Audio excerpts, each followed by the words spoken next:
Hey everybody, it's Rob. I'm back. We're going to do another Proving Grounds practice machine. This time we're doing a machine called Forward. It is a Linux box rated as intermediate. And I thought this one was pretty hard. There was a lot of thinking I had to do, and there was a lot of things that I had to do that I had never done before, so it required some research. But ultimately, I thought it was a great machine because I did learn a lot. Now, without further ado, you can see I am on Offsec's VPN, and I do have Forward spun up, and here's the IP address. The first thing that we did was we ran an mmap scan, service version detection, T4 aggressive on all ports, and what came back was 22, 25, which is SMTPD. It looks like SMB is on here, or Samba, and that's about it. So no web of any kind this time.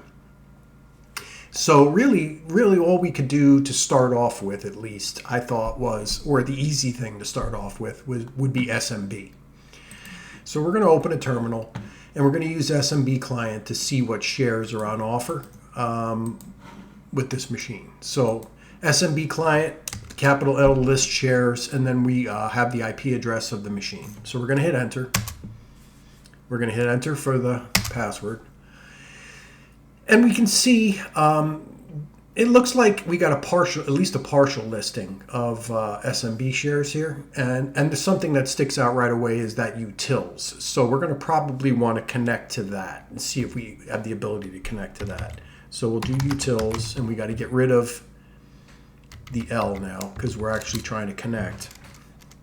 And if we hit enter, enter again, we get a prompt. So if we do an ls, it looks like there's TeamViewer is on here. There's a bunch of registry files and a readme.all. So I'm going to get readme.all, and we're going to take a look at that real quick. And the readme.all says each of you has to install TeamViewer and then import your own registry key for automatic configuration. Don't worry about the password. It's well encrypted. Okay, so that's a big hint right there. So if we go back to the SMB share, there are a bunch of these registry files. Now, just because there's a lot going on in this video, I'm going to keep it fairly brief, and I'm going to tell you that I looked at all of these registry files, and I downloaded them all. The one that we're interested in, at least to start, is Fox. Okay, and this is through trial and error, and you'll see what I mean. So we're going to grab fox.reg, and then we're going to take a look at that file. And here's where my first challenge popped up. It looks like there's some kind, this is a configuration file, registry file for TeamViewer.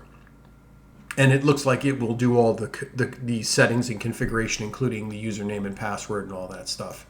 Now, I took a look at the password here, and I went over to CyberChef, and I tried to mess around in there. Didn't have much luck. So what I did was I searched for what I needed to decrypt TeamViewer passwords.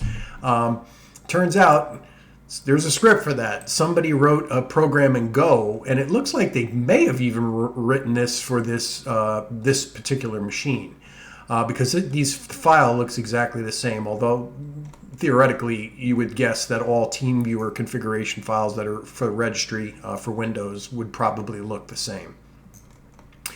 So what we're going to do is we're going to hit this code here, which is written in Go, which I'm not super familiar with. But it looks like what we need to do is we need to get the password cipher, strip all of the punctuation out of it based on the instructions that are in the GitHub repository.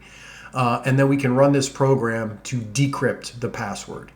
And just to give credit where credit is due, SecDog is the one who has this in their GitHub repository.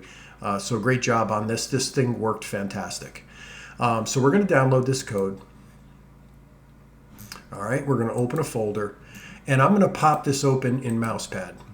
Now, like I said, I believe all we need to do is we need to get the password string in here. So just to keep the video brief again, I did this for all of the registry files, and then I had to figure out which one was going to get me something, okay? And it turned out that Fox was the right one, but even then I struggled because I tried to SSH into the machine using all these passwords, and they didn't work. So I'll show you how we cross that hurdle when we get there. But the first thing that we need to do is we need to go back to our home folder, and we need to open up this foxreg file, and we need to grab the password. So what you want is the actual hex here, okay? So we're going to grab that. We're going to copy it. I'm going to open up a new document here, and I'm going to paste it in. And what I'm going to do is I'm just going to clean it up and get rid of all of, start off with getting rid of the slashes and the spaces, because those are not needed. Okay? And then once we have this in one line, what I'm going to do is I'm going to edit, actually search, and I'm going to do a find and replace. And I'm going to replace comma with nothing. So I'm going to replace all. Okay? So just in case you missed that, we're going to do find and replace. We did the comma and we replaced it with nothing. And by doing that, it got rid of all the punctuation for us. So now we're going to copy this key.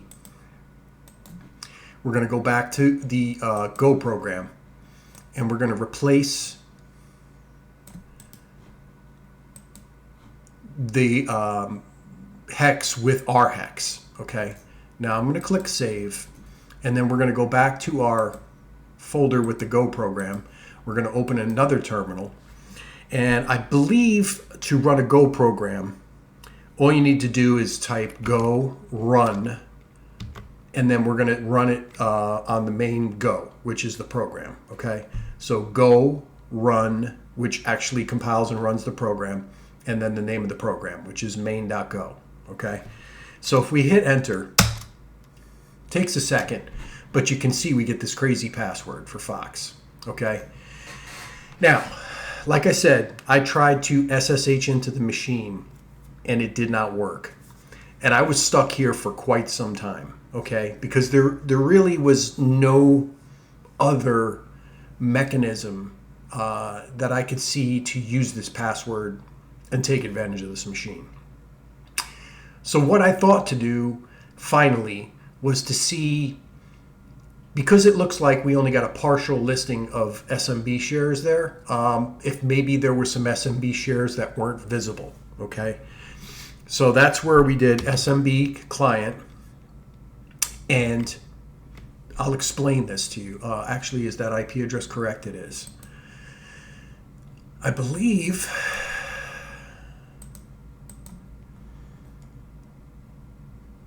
where did it tell me the work group?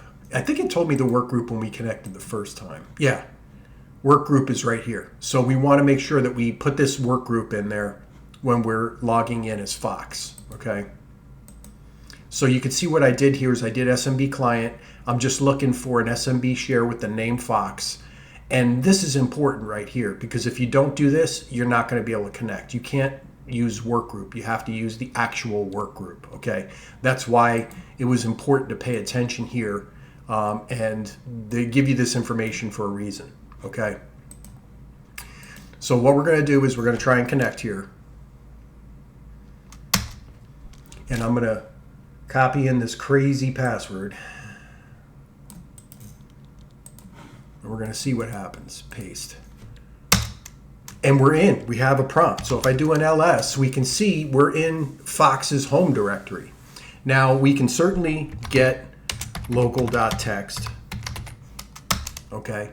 But I went through all of the rest of this, and I had to do some research because I finally looked at this forward file. So if we get .forward, I wasn't completely sure what this did. But if we go back to our Kali folder, and we're going to have to do view hidden files and folders, and we look for this forward file, which is, where is it? .forward, where are you? Did I get that file?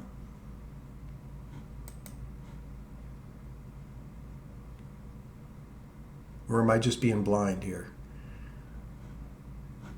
Did it go into downloads?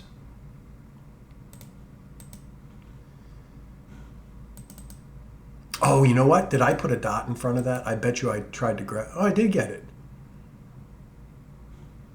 And I am in downloads. That's why. Okay. So if we go to downloads, we have to do show hidden files and folders. And here's the forward.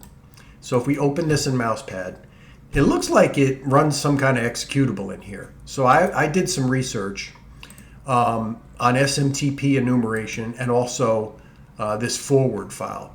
And it says that you can do an RCE via forward, because that's what I'm trying to do. I'm trying to execute. I want to try to see if I can maybe execute a reverse shell using this forward file. So that would be remote code execution. RCE via the .forward example typically involves local file inclusion vulnerability that allows an attacker to take control of the .forward file, and then that is interpreted by the mail transfer agent or other systems to execute arbitrary commands. Now this is really complicated, and this is where I struggle. I probably spent a couple of hours on this because then once you actually build out a forward file that has a reverse shell in it, then you got to figure out how to trigger it, right? And that's where this SMTP enumeration guide comes in, okay? So what we're going to do is I'm going to basically create a new forward file. Just copy. And what I'm going to do is I'm going to go into the downloads folder again. I'm going to close this one. I'm going to actually delete this forward file. Okay, so I'm going to move this to the trash. And I'm going to open a terminal here, and I'm going to do this. I'm going to echo basically netcat execute bin bash to my IP address on port 80 to a .forward file. Okay. So now if we hit enter and I cat .forward, you can see this looks just like this, except instead of doing proc mail, it's going to execute bin bash. Okay, a bin bash reverse shell. So you got to make sure that pipe symbol's in there. Okay. So now what we need to do is get this forward file back up into the share. So we're going to go back here and we're going to put .forward. Okay. So now our forward file should have replaced that forward file. Our forward file has a reverse shell in it, not the proc mail executable. Now we got to figure out how to trigger that. And the way a .forward file gets triggered is by processing email. Okay, so we need to send an email to Fox. He needs to get an email for this .forward to take this next action, which would be to trigger our reverse shell. So before I forget, what I'm going to do is I'm going to start a netcat listener because I do not want to forget that. NLBP on 80. Okay. And then we're just going to clean up some of this stuff here. I don't think I need to get back onto Fox's SMB server, but we'll keep that open for now. Oh no, actually I can get rid of this one. So for right now we have our listener listening, and what I'm going to do is I'm going to open another terminal and we're going to connect to the SMTPD server, okay? And the way we do that is netcat, and then we want to just put the IP address in, which is 103.157, and connect on 25. Now you have to wait until the server responds. And it can take a minute or two. Okay, so we got the response. Now if you look at this, they tell you exactly kind of what to do, right? Right here, if you want to send an email. Now, I tried sending the email from a domain, from another domain, and it would just reject it. So what I decided to do was to send an email from Fox to Fox. I think that's the easiest way to do it. And I also figured out that you have to be polite to SMTPD servers. So you have to start with hello, and then you just say hello, or you can put whatever you want there. It doesn't really matter. Okay, so we're going to hit that. It's going to say, okay, hello. And then the next thing that we need to do is we want to send mail from Fox at localhost. So mail from Fox at localhost. Okay. Then we want to receipt to Fox at localhost, copy, paste, right? And then we want to put data. This is where we're telling it that we have a message we want to send, okay? So we paste data. And now it's going to say enter your message. So my message is going to be subject, reverse shell. And then I'm going to put my message body, paste clipboard. And then we're going to put a dot to signify that we're done. Dot. Okay? That tells the SMTPD server that you're done and that they can they can process the email. So we're going to hit enter. Okay, it appears like it sent it. So let's come back, and we do have a shell. Okay, so our .forward file did work the way it was supposed to. So what we're going to do now, so we'll try and get a TTY shell here and see what happens. Python bin bash, and then we're going to do export term equals xterm. Then we're going to hit Control Z, okay? Then on our Kali box, we're going to do STTY raw tac echo semicolon foreground. And then we're going to type reset. So now we should have a full TTY shell, okay, as Fox. So what we can do here is we can do our normal Linux enumeration. First, what we'll do is we'll see what directory we're in, pwd. We're in the home directory. We'll do an ls, and we'll cat the local.txt, even though we were able to grab it from the SMB share. So there's the local.txt. Here's where it gets even more tricky and interesting. Okay, so we're going to do our normal Linux enumeration. We'll do history. It's just ours, sudo tac l,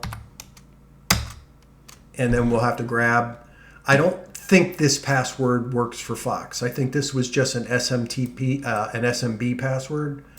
I think we're going to probably get an authentication error here from what I remember. Okay, so we don't have the password for Fox, so we cannot do this. That password that we had was just for the SMB share. So now we'll look for files with the SUID set. Copy, paste. And right off the bat, I see dosbox. This is very familiar. I did a machine called Nukem, and dosbox can help you get root on a machine. The problem is typically you need a GUI to be able to take advantage of dosbox, or in doing some research, I found out that you can do X11 forwarding with SSH. The problem is to SSH into the box, we need a password, and we do not have Fox's password. So I was stuck here for quite some time. There are a bunch of other users, so if we cd ... and we do an ls, there's a bunch of other directories. Now, again, just to save some time in this video, I'm going to tell you what I did. I went through all of these directories, and I didn't find anything obvious. But what I did do was I ran linpeas, and linpeas told me there was a password in a particular place, and it's in Mara's home directory. So if we can cd to Mara, and we do an lsail, there's a bash history in here, which is really kind of strange because normally all the bash history is piped to dev null or whatever on these boxes.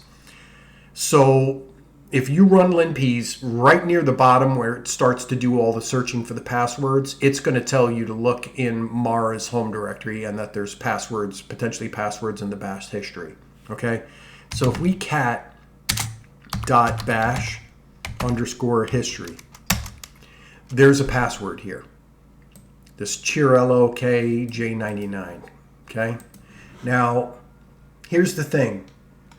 You would think that this is from Mara, but unfortunately, it was not from Mara. It is for Fox. Okay. So I tried to SSH into the machine as all of these users again, and it turned out that this is the SSH password for Fox. Okay, so now we're logged in here as Fox.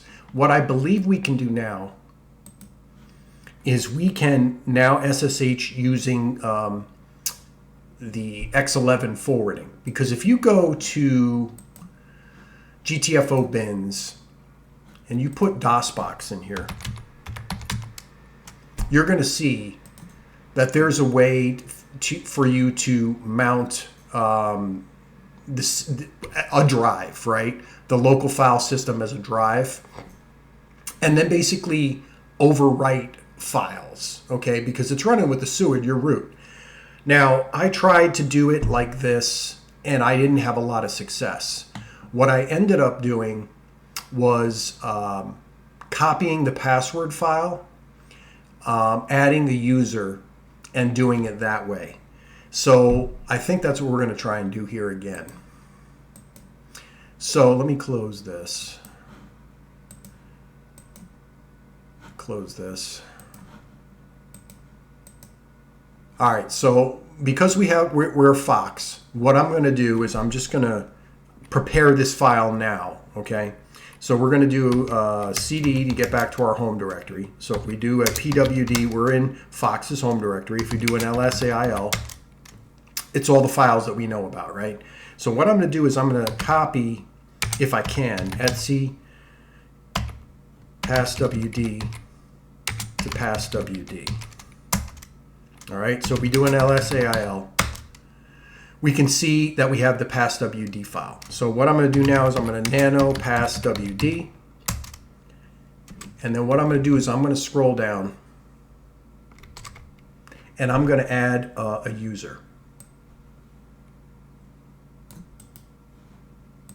And what I did was I basically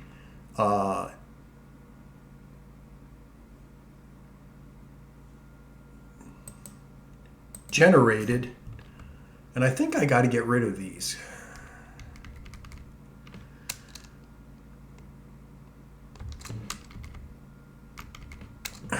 Because this is, I believe I took this line from when I was doing Nukem, and actually what I'm going to do is I'm just going to generate a new password because I want to be 100% sure that this is going to work. So to generate a password, to put in the password file, you use OpenSSL. So if we use OpenSSL, we tell it we want to generate a password, and the password is going to be password. So what I'm going to do is I'm just going to copy this, and I'm going to use this just to be safe. Okay, so I'm going to paste clipboard. So now we have a username hacker with a password of password. Okay, we're going to hit Control-O, Control-X. Okay, so now we have passwd there. Now what we need to do is to be able to take advantage of dosbox. Like I said, you either need a GUI or of some kind, okay? And because we don't have access to a GUI, the next best thing is X11 forwarding. So I believe the way that works is it sends it basically sends the X11 traffic back to the local host and uses the graphical interface of the local host. Not an expert in this by any stretch of the imagination. I actually looked it up. So what we're going to do is we're going to SSH TAC X, okay, for X11 forwarding, and I got to change this IP address, and it's 103 now, I believe. Let me just make sure it is, and let me copy this password because we're going to need that, and I'm going to hit enter. So we shouldn't notice anything different with the X11 forwarding, okay? We're going to put in Fox's password and hopefully have a shell. We do. Okay. So now let's upgrade this shell a bit.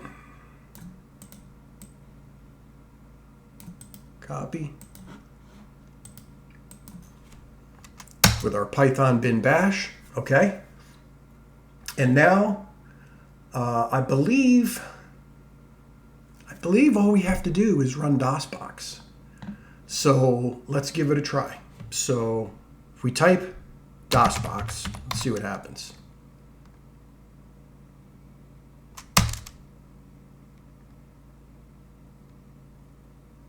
And it's working. See how it says dosbox on forward?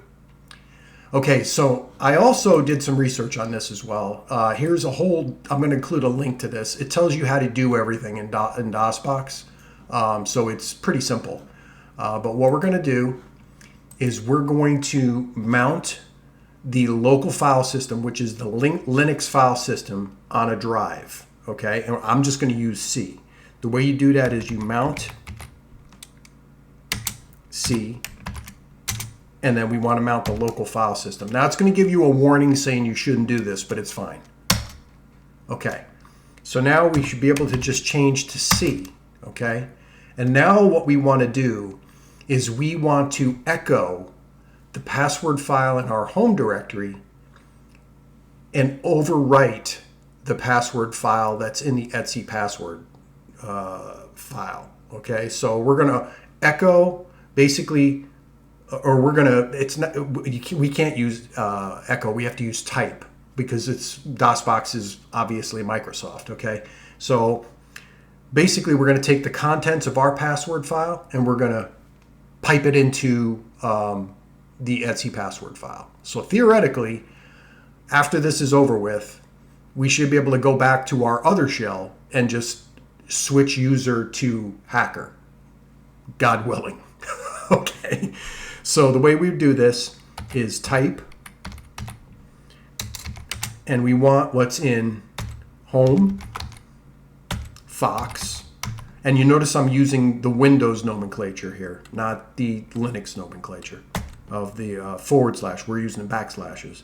Pass WD, okay, and we want to overwrite what's in etc pass WD and see what happens. It says shell redirected output to etc password. So let's see if we can go back to one of our other shells here. So we're Fox at forward here. Let's clear the screen and let's switch user hacker. And we're going to type password and we are root. This was so difficult to figure out. I can't believe this box was intermediate, for me at least. The only reason I even remotely knew what to do was because I faced a machine called Nukem on the Offsec Proving Grounds that used DOSBox as a privesc mechanism before. So don't be discouraged if you have trouble with this one.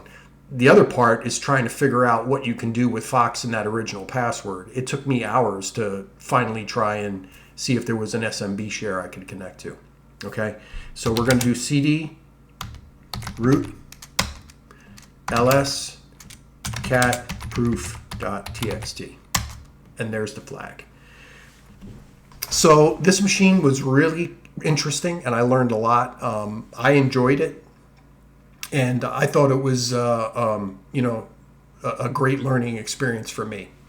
The way we took advantage of it was we ran an mmap scan. There wasn't too much open. There was 22, 25, and then SMB. So we connected to SMB. We found a share that basically had a note from root that all the users had to install TeamViewer and use these reg files to configure them. There were encrypted passwords in those reg files. We found a Go program in GitHub that allowed us to decrypt those passwords. We figured out through trial and error that it was Fox. At that point, I had a name, Fox, and a password, as well as several others. And then finally, after, an hour or two, figured out that I could potentially try and connect to a user SMB share. And it's important that you include the workgroup when you do that, which you can get from originally connecting or listing the shares. It tells you the workgroup. We connected to Fox's SMB share. We went through that. We were able to get the local.txt. And then what we did was we found a .forward file, which upon subsequent research let us know that we could execute commands post receiving of email. So what we did was we connected to, we put a reverse shell into the .forward file, and then we connected to the SMTPD server, sent an email to Fox from Fox to trigger that reverse shell. We got our reverse shell, and then what we did was we did some more enumeration. I ran linps, found out that there was a password in Mara's bash history, was able to use that to log in via SSH as Fox. And when we did our normal Linux enumerations, we saw that dosbox had the SUID set. So then we had to figure out how to use the X11 forwarding with SSH so that we could take advantage of dosbox. Once we did, we created a password file with a new user in it. We connected to dosbox. We overwrote the existing etc password file. We switched back to our other shell, and we were able to switch user to hacker and type in the password and get root and cat out the flag.